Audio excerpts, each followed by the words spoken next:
एक अंडे से बहुत ही सॉफ्ट और बहुत ही स्पंजी मैंगो केक की रेसिपी लेकर आई हूँ। इतना मज़ेदार मैंगो केक बन के तैयार होता है कि बेकरी से आप केक लेना छोड़ देंगे। आपके घर में किसी की बर्थडे हो या एनिवर्सरी हो, आप ये मैंगो केक बना के तैयार करें। बहुत ही मज़ेदार मैंगो केक बन के तैयार होता है। तो चलिए इसकी रेसिपी को देख लेते हैं। मैंगो केक बनाने के लिए मैंने यहाँ पर एक बड़े साइज़ का मैंगो ले लिया है। आप देख सकते हैं बिल्कुल फ्रेश मैंगो मैंने लिया है। तो इसको हम इस तरह से छील कर इसको कट कर लेते हैं और कट करके मैं इसको इस तरह से ब्लेंडर जग के अंदर ऐड कर देती हूँ। इसके अंदर 1 टेबल स्पून पिसी हुई चीनी ऐड कर दी है और आधा कप हम इसके अंदर दूध ऐड करके इसको पीस लेते हैं। इस तरह से मैंगो की एक प्यूरी बनाकर तैयार कर ली है। इसको एक पैन के अंदर ऐड कर दिया है। अब हमने इसको पका लेना है। इसको मैं इसलिए पका रही हूँ क्योंकि अगर आप मैंगो केक को 2 से 3 दिन के लिए स्टोर करना चाहें, फ्रिज में रखना चाहें, तो आप आराम से कर सकते हैं। मैंगो को पकाकर अगर आप 2 से 3 दिन तक भी इस केक को स्टोर करेंगे तो ये केक ख़राब नहीं होगा। तो देखिए जैसे जैसे मैं इसको पका रही हूँ इसका जो कलर है वो चेंज होता जा रहा है। 2 से 3 मिनट मैंने इसको पका लिया है। यहाँ पे हमारा मैंगो क्रश तैयार है। इसको साइड पे रख देते हैं। अब यहाँ पर मैंने एक बड़ा बाउल ले लिया है। इसके अंदर एक अंडा ऐड कर देती हूँ। इस अंडे को हम विस्कर की मदद से अच्छी तरह से फेंट लेते हैं। इसको हम इतना बीट कर लेंगे कि इसमें झाग से बनना शुरू हो जाए। इस केक को बनाने के लिए हमने कोई बीटर वगैरह का इस्तेमाल नहीं किया है, तो आप फॉक से भी इस केक को बनाकर तैयार कर सकते हैं। यहाँ पर मैंने आधा कप पिसी हुई चीनी ले ली है। इसी कप से नाप के हम इसके अंदर सारी चीज़ें ऐड करेंगे। तो पिसी हुई चीनी मैं इसके अंदर ऐड कर देती हूँ।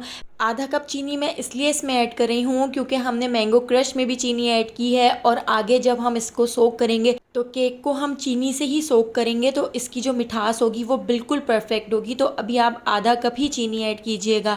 अब मैं इसके अंदर ऐड कर देती हूँ 2 टेबल स्पून भर के दही। तो दही हम इसलिए ऐड कर रहे हैं ताकि ये बहुत ही सॉफ्ट और बहुत ही स्पॉन्जी केक बने। अगर आप दही ऐड नहीं करना चाहते तो आप 2 अंडे इसके अंदर ज़रूर ऐड करें, और अंडों को स्किप करना चाहते हैं तो दही ज़रूर ऐड करें।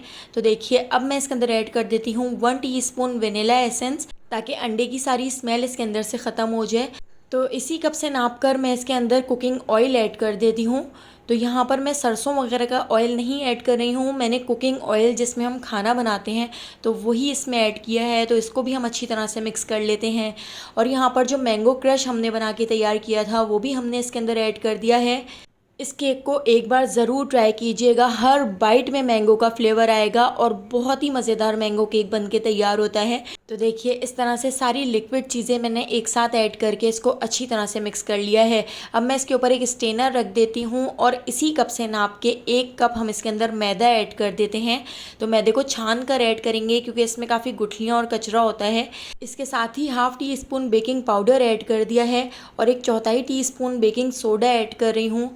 और इसके साथ ही अब हम इसके अंदर ऐड कर देते हैं मिल्क पाउडर। तो 3 टेबल स्पून भर के मैं इसके अंदर मिल्क पाउडर ऐड कर रही हूँ। कुमेल का मिल्क पाउडर मैंने यहाँ पर इसके अंदर ऐड किया है। इन सारी चीज़ों को छान कर हम इस लिक्विड वाले मिक्सचर के अंदर ऐड कर देते हैं। इस तरह से देखिए थोड़ा सा कचरा है तो इसको हटा देते हैं, गुठलियाँ निकली हैं। अब हम इन सारी चीज़ों को विस्कर की मदद से इस तरह से अच्छी तरह से मिक्स कर लेते हैं। तो आप देख सकते हैं अभी ये सारा मिक्सचर काफ़ी गाढ़ा लग रहा है, काफ़ी थिक लग रहा है। तो इसके अंदर हम ऐड कर देते हैं आधा कप के करीब दूध, लेकिन सारा दूध एक साथ ऐड नहीं करेंगे। थोड़ा थोड़ा सा दूध ऐड करते जाएंगे और इसको मिक्स करते जाएंगे, क्योंकि हमें इस केक के बैटर की जो कंसिस्टेंसी है वो रिबन टाइप रखनी है, ना तो बहुत ज़्यादा थिक रखना है। अगर हम ज़्यादा थिक रखेंगे तो केक बहुत ज़्यादा हार्ड हो जाएगा, और अगर ज़्यादा पतली हमने इसकी कंसिस्टेंसी कर दी तो केक बहुत देर में बेक होगा। तो देखिए इस तरह से हमने इसकी कंसिस्टेंसी बिल्कुल परफेक्ट रख ली है। बिल्कुल रिबन कंसिस्टेंसी का बैटर हमने यहाँ पर इस तरह से बना के तैयार कर लिया है। तो अब हम इसको बेक करेंगे। तो बेक करने के लिए पहले तो मैंने एक पतीली को 15 मिनट पहले प्री हीट करने के लिए रख दिया था। तो इस तरह से एक दूध की पतीली ले ली थी, इसको भी मैंने ऑयल से ग्रीस करके इसके अंदर अच्छी तरह से मैदा स्प्रिंकल कर दिया था और एक बटर पेपर लगा दिया था। अगर बटर पेपर ना हो तो मैदा ही आप सिर्फ स्प्रिंकल कर लें, उससे भी आपका केक आसानी से डीमोल्ड हो जाएगा। तो देखिए इस बैटर को मैंने इस दूध की पतीली के अंदर ऐड कर दिया है और पतीली भी प्री हीट हो चुकी है। इसके अंदर एक स्टैंड रख दिया था, इसके अंदर मैं इस तरह से दूध की पतीली वाला बैटर रख देती हूँ। इसको कवर करके इस तरह से देखिए लो से थोड़े से ज़्यादा फ्लेम पर हम इसको बेक कर लेते हैं। तो 45 मिनट में हमारा केक बेक हो जाएगा। जितनी देर केक बेक हो रहा है हम यहाँ पर क्रीम रेडी कर लेते हैं। तो मैंने यहाँ पर विप की विपिंग क्रीम ले ली है। इसके अंदर चीनी वगैरह ऐड करने की ज़रूरत नहीं है क्योंकि ये क्रीम ऑलरेडी मीठी होती है। तो देखिए इस तरह से मैं बीटर से इसको बीट कर लेती हूँ। हमने इसको इतना बीट कर लेना है कि इसमें सॉफ्ट पीक्स आना शुरू हो जाएं। तो यहाँ पर हमारी क्रीम भी बीट हो चुकी है। अगर आपके पास बीटर ना हो तो आप हैंड विस्कर से भी इसको बीट कर सकते हैं। क्रीम को साइड पे रख देते हैं और यहाँ पर हमारा देखिए 45 मिनट में केक भी बेक हो चुका है। इसके अंदर कोई स्टिक डालकर आप चेक कर सकते हैं। स्टिक अगर आपकी क्लीन निकले तो इसका मतलब है आपका केक परफेक्ट बेक हो चुका है। इसको इस तरह से डीमोल्ड कर लिया है। देखिए पतीली बिल्कुल साफ़ है। इसका इस तरह से बटर पेपर हटा देते हैं। आप देखिए कितना ज़्यादा सॉफ्ट और स्पंजी केक बनके तैयार हुआ है। केक को अच्छी तरह से ठंडा करने के बाद मैंने इस तरह से इसकी कटिंग कर ली है। कटिंग करके अब हम इसको इस तरह से डेकोरेट कर लेते हैं। तो यहाँ पर मैंने आधा कप पानी के अंदर 2 टेबल स्पून चीनी को इस तरह से हमने चीनी का शीरा बना लिया था। तो इस तरह से केक को हम चीनी के पानी से इस तरह से सोक कर लेते हैं। चीनी का पानी लगाने से केक और ज़्यादा सॉफ्ट हो जाएगा। अब आप यहाँ पर देख सकते हैं एक पाइपिंग बैग के अंदर स्टैंड नोजल लगाकर इसके अंदर हमने क्रीम भर दी है।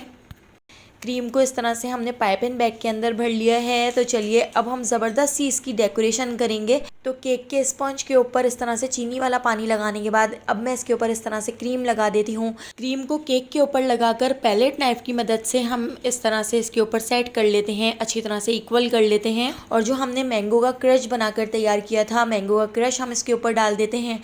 इस तरह से हर बाइट में मैंगो का फ्लेवर आएगा और बहुत ही मज़ेदार केक बनेगा। अब केक के दूसरे वाले स्पंज को हम इसके ऊपर रख देते हैं और इसको भी हम चीनी वाले पानी से सोक कर लेंगे। तो अच्छी तरह से सोक करने के बाद हम इसके ऊपर लगा देते हैं क्रीम वाला मिक्सचर जो हमने क्रीम बनाकर तैयार की थी। और पैलेट नाइफ की मदद से इस तरह से मैं इस क्रीम को इसके ऊपर अच्छी तरह से सेट कर लेती हूँ। तो दोस्तों यहाँ पर मैं आपको याद दिलाती चलूँ, अगर आपको मेरी रेसिपी अच्छी लग रही है तो लाइक करना बिल्कुल भी मत भूलिएगा। और अगर रेसिपी अच्छी नहीं लग रही है तो आप इसको डिसलाइक भी कर सकते हैं। तो इसके ऊपर इस तरह से हम फ्लावर बना देते हैं। आप जिस तरह भी इसको डेकोरेट करना चाहें आप कर सकते हैं। इस तरह से फ्लावर बनाने के बाद मैंने यहाँ पर थोड़े से मैंगो चंक्स ले लिए हैं। तो मैंगो चंक्स हम इसके ऊपर इस तरह से रख देते हैं। इस तरह से हमारा जो केक है वो बिल्कुल बेकरी स्टाइल बनकर तैयार होगा। इसके ऊपर थोड़े से स्प्रिंकल ऐड कर दिए हैं। तो देखिए यहाँ पे हमारा बहुत ही मज़ेदार सा, बहुत ही सॉफ्ट और स्पंजी मैंगो केक बनकर तैयार हो चुका है।